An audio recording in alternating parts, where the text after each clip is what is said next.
Hello, my friend. Welcome to the Altar of Stars. I'm very grateful that you found your way here. My name is Teagan West. I'm a ritualist, astrologer, drum maker, and ancestral lineage healing practitioner on Haudenosaunee land, so-called upstate New York.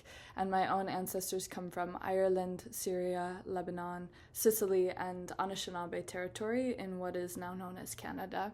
And my ancestors are a big part of my work and the readings that I offer here. So they're a synthesis of astrology and divination, but also animism and land connectedness to form this kind of intersection of cultural repair through these ancestral knowledge systems. And so if you like what I share here, you can find my work over on SUBSTACK at the Altar of Stars, where there's a pretty big archive at this point of weekly astrology readings in the form of podcasts that I've been sharing for a couple years, as well as tarot spreads and different ancestral rituals for each of the Wheel of the Year holidays or the new and full moons every month. So find me over there if you're interested in going deeper. But yeah, I hope that you enjoy this reading, and if you ever desire to work together one-on-one, there's opportunities to do that. You can find the links for that in the show notes. But yeah, enjoy, take good care of yourselves, my friends. Thanks for being here.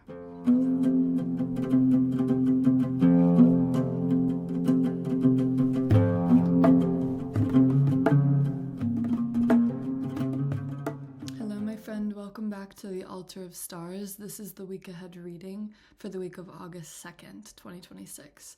And I'm recording this on Lunasa, so blessed Lunasa, glory to Lu. And this reading is going to be a shorter one. The full reading for the month ahead I'm going to share on my Substack at the Altar of Stars. This is just going to be a little kind of high-level peek at the month of August, and especially because we're heading into eclipse season. Eclipse season has a shadow period before the first eclipse occurs, and so the entire month of August is basically blanketed by this energy. And I'm feeling it after the full moon in Aquarius last week as our kind of final lunation before entering into this period of intentional disorientation.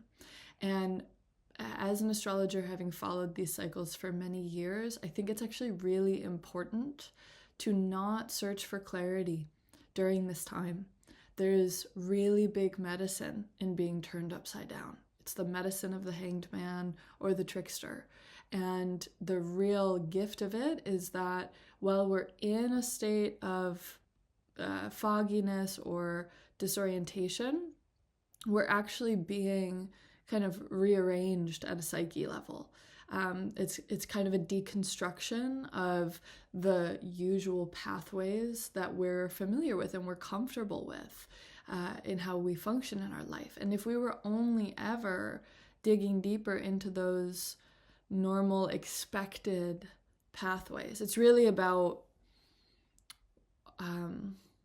the reality that when we're moving in predictable ways, we tend to get stuck because the context of our life becomes unconscious.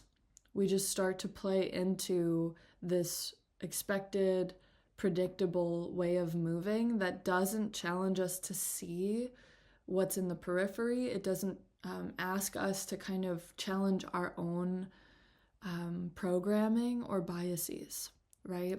And so we really dig into ruts when we're only moving with things as usual, things according to plan.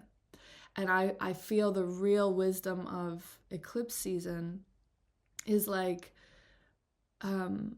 expecting the unexpected to occur as a means of helping you to see what you weren't previously aware of. And I spoke about this last week, but I really feel the interplay of this particular eclipse season has so much to do with visibility and what's being illuminated through our awareness and what we couldn't previously see about the machinations of our life and our vantage point of reality. So much of it is like where we're seated looking out at the world. And I sense that there will be a moment that asks us to take a different seat so we can see the world from a different angle, and that might really challenge who we thought we were in the story. And that is the most important part. It's actually not really about what's going on outside of you. The things happening outside of us are catalysts for awareness to be illuminated in new ways, and gratitude for that. Like, it's not to say that doesn't matter. It's extremely helpful. And I'm not just saying that the world is a mirror for our own process, but it is definitely a dialogue. It's definitely a call and response, right? And so I feel that with this eclipse season in particular taking place in Leo season, which is a solar season, it's the only zodiac that's ruled by the sun. So much of that has to do with visibility, because of course the sun is that which illuminates and that which shines the light of awareness into our world. And it's like whatever's illuminated is what we can see. And what's not illuminated, right, what's in shadow or being obstructed by something that the light can't reach it, that's also important, because that's telling us what's in the blind spot, but it's very much still a part of the picture. And those dimensions and that interplay of what is seen and what is not, I feel is going to be so important for this eclipse season in particular, because the play of light is a direct correlation in the field of consciousness for awareness.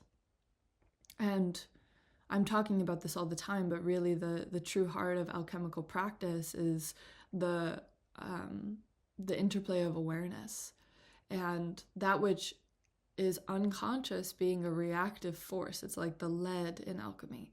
It's something that is not yet transformed into an active agent of change and participation. And once we become aware of that which lives in the shadow, those illuminations literally come to light, and we can work with them differently. So I feel, so much of that applies to the month ahead because of the eclipse axis now on Leo Aquarius. We have our first eclipse in Leo on August 12th. So the sun and moon will come together. It's technically a new moon, but of course, because it's close enough to the south node in Leo, it will be a solar eclipse.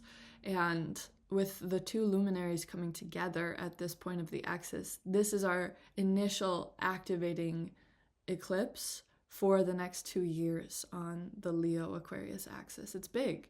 And I feel like it'll be just a peek into this interplay, because the sun, this is the important piece as it applies to our own natal chart and how it impacts us as individuals, is that there's only one house in our natal chart. There's only one part of the wheel that is ruled by the sun. And that house that's ruled by Leo, and any placements there, of course, become like a prism for that light of awareness to enter the chart. So much of it has to do with visibility. And wherever your natal sun sign is, like if you're a Taurus sun or a Pisces sun, that energy is being channeled through the Leo house with the sun as its ruler, right? And so this interplay is so important for how we express our creative energy in the world, but also how we work with awareness and illumination at a more like spiritual or like alchemical sense. Because that which, again, becomes illuminated is something that we can actively participate with in our life. And I am really a fan lately of, especially when I'm doing divination or working with spirits, is asking very specifically for them to help me see what's in my blind spot, for them to help me see what I'm not looking at, what is like obstructed from the light reaching it. And that penumbra, right, of like illuminating what's in the periphery is such a helpful tool, I think, for the month ahead. So our first eclipse will be on August 12th, and then the next eclipse will be on August 27th. And we have one of these eclipse seasons that is both an opening and a closure. And this is often the case when the eclipse axis shifts between one part of the sky into another. Or I should say one zodiacal axis into another, right? Since early 2025, the eclipse axis has been on the Pisces-Virgo axis. And so as we shift now into the Leo-Aquarius axis, the eclipses, the sun and moon in their dance are coming just close enough to the nodes to be considered an eclipse. But one of them, because it's in the very last degrees of Leo Aquarius now, right? They backed up to 29 degrees. The second eclipse we will have this month is occurring just a nudge into Pisces Virgo. And I'm sharing this because folks that are newer to understanding these cycles can sometimes get confused, where it's like, wait, okay, so the North and South node are in Leo and Aquarius, but the lunar eclipse on August 27th is in Pisces Virgo. Like the sun will have just entered Virgo and will be opposite the Pisces moon. And it's like, I'm saying, like, yes, that is accurate. It's because they're still within orb of the nodes, even though they're just a nudge into the different sign territory. They're close enough for it to still be considered an eclipse. So in a way, it's activating both of those axes. But the full moon that will occur on the 27th, that will be a lunar eclipse, is going to be in Virgo. Or I should say, the full moon itself will be in Pisces. But the sun will be in Virgo by that time. So I hope that makes sense for those of you that might want to know that. But I say it's an opening and a closure because the first eclipse to occur on the Leo Aquarius axis will be our first eclipse of this season. And then the second eclipse in this season will be closing out the Pisces Virgo axis. And this will be the last eclipse we have there, I think, for another like 8 years. So it's the last one in this territory for a while. And it is really closing out the full like themes that have been coming up since early January 2025, if not actually September 2024, because there was, I think, one eclipse at that time. So it's important to consider what house in your chart is ruled by Pisces and Virgo if you want the full axis, to understand what is coming to a close in that arena. I feel, just having tracked these particular eclipses for a while, I feel like it's a big cycle that's coming to a close. I definitely had some major transformation occur in my Pisces house as a Scorpio rising that relates to creativity and pleasure and play and romance, all those things, like love, really, and what I feed and what I give my energy to in that regard, and like reawakening my creative life in really important ways. So I say that because it's important to take a moment to notice what's closing out before we enter really the next layer of the curriculum in the Leo Aquarius part of the sky. And the last thing I'll say about this in terms of the month ahead and just really the year ahead with this new eclipse axis, nodal axis activation, you know, I spoke to it last week, but the placement of the nodes gives us a lot of context for the kind of karmic arena, the backdrop of our collective life, and the themes that will come up every 6 months during eclipse season that are really doing some deep psychological tending and purging and rearranging. And for me, this is like the truth of the year. It's where we dive into what's really going on in the machinations of our own psyche and how that ripples out into the collective psyche. And I want to say this because it came up for me on the Aquarius full moon. And I say it with kindness, but also like fierce love. I really feel that the eclipse axis being in fixed signs especially Leo and Aquarius, but any fixed signs in general, it really asks us to commit fully to what it is that we say we care about. And if you take anything from this reading, let it be that.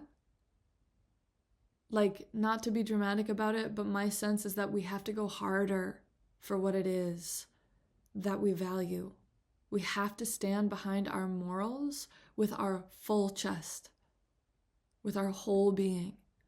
There's no time anymore. Like, we can't afford to be compromising in our ethics. This moment in history asks us to be all the way in to what we love and who and what we care about in this world, and to not have selective layers of what we're allowing to be kind of loose and what we're standing behind. It's kind of the energy of like, be who you say you are. Be in integrity. Allow your thoughts, words, actions to be congruent. I have a lot of fixed energy in my chart, and I am noticing that I just don't have tolerance anymore for people who do not show up fully for what it is they say they believe in. And I have my own blind spots. I have my own spaces where I'm not walking my talk as hard as I could be, as fully as I could be. And this is my hot take, but I really sense that we just don't have time for it anymore. Like, you either have to be all the way in or take a hike. These times and the protection of humanity and whatever our future holds, in my opinion, depends on us walking our talk fully and not having little ways that we skirt accountability or responsibility. Like, act like your life depends on it, because it kind of does, y'all. And I just don't think people are really in the urgency and fully turning towards the reality of this moment and what it's asking of us. In my opinion, it's asking us to bring our whole self to the table and not let shame or guilt or doubt be ways that we like shirk our way out of accountability and responsibility.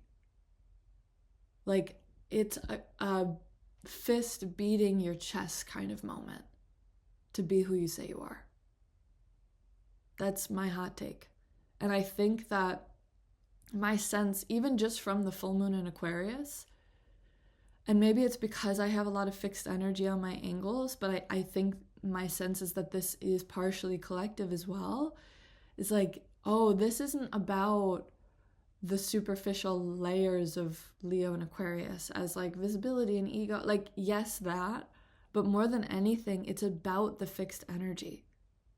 And what I appreciate so much about fixed energy in general is that oftentimes when people are really in that fixed modality, when they're in their center, you don't have to guess about who they are or where they're at, because they're fully embodied in their ethics. They're fully embodied in their morals. They are walking their talk. You don't have to guess with them. And my personal commitment that I made on the full moon is like, may I walk like that. May I be a person whose thoughts, words, and actions are functioning in coherence at all times. May I not waver in my walk, because it matters right now. Like, act like your life depends on it, and try your best to move in alignment. It might sound dramatic, but I just really feel like it's not urgency. It's like just being in what matters. It feels so important. So I'll leave it there for now. There's a lot of other things going on. One thing I will say is that I'm happy to know that at the end of this week, on August 6th, Venus will enter Libra, which is great because Venus is moving from a place of fall into a place of domicile. This is Venus's home territory in Libra. And so to have that energy in the mix for the month ahead is a really beautiful thing. Mars, on the other hand, next week, just at the high level, Mars will enter a place of fall. And I'll talk more about this next week, but that does make the Aries energy a little tricky because Mars being at fall as the current ruler of Saturn and Neptune in Aries just will make that a little challenging to assert ourselves. So now's as good a time as any to like find your fight and be in your dignity and really know what matters to you and be willing to protect it and stand behind it. So I'm going to do another half of this reading that's more divinatory based on the month ahead and some messages that came up. You can find the full reading over on SUBSTACK.